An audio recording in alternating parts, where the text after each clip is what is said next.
Salah satu menu yang wajib ada di saat Hari Raya Idul Adha adalah ketupat. Sehingga tak heran jika pedagang ketupat kebanjiran orderan tiap tahunnya. Namun berbeda di tahun ini, di mana menjelang Hari Raya Idul Adha, ketupat yang biasanya menjadi buruan warga untuk dijadikan sajian khas Hari Raya justru kini sepi peminat.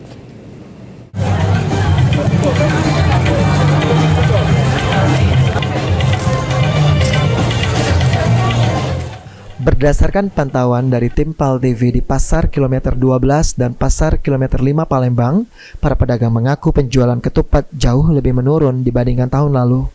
Penyebabnya, Idul Adha kali ini berdekatan dengan tahun ajaran baru.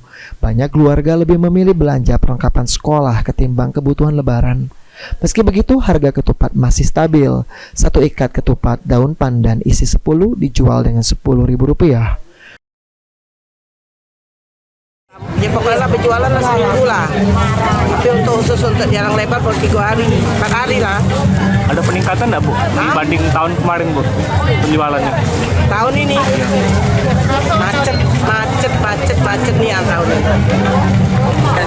Kalau kemarin Pak Ya udah 2 hari ini. Kalau dibandingkan tahun kemarin sama mana Pak? Ya orang itu belum ada Pak. Penyebab utamanya sepi tahun ini apa Pak? Mungkin anak-anak sekolah merasa Pak. Oh, bertepatan dengan anak-anak Iya sekolah. anak sekolah. Jadi kurangi belanja itu kan. Para pedagang pun kini berharap malam takbiran bisa menjadi momen terakhir untuk menghabiskan dagangan mereka.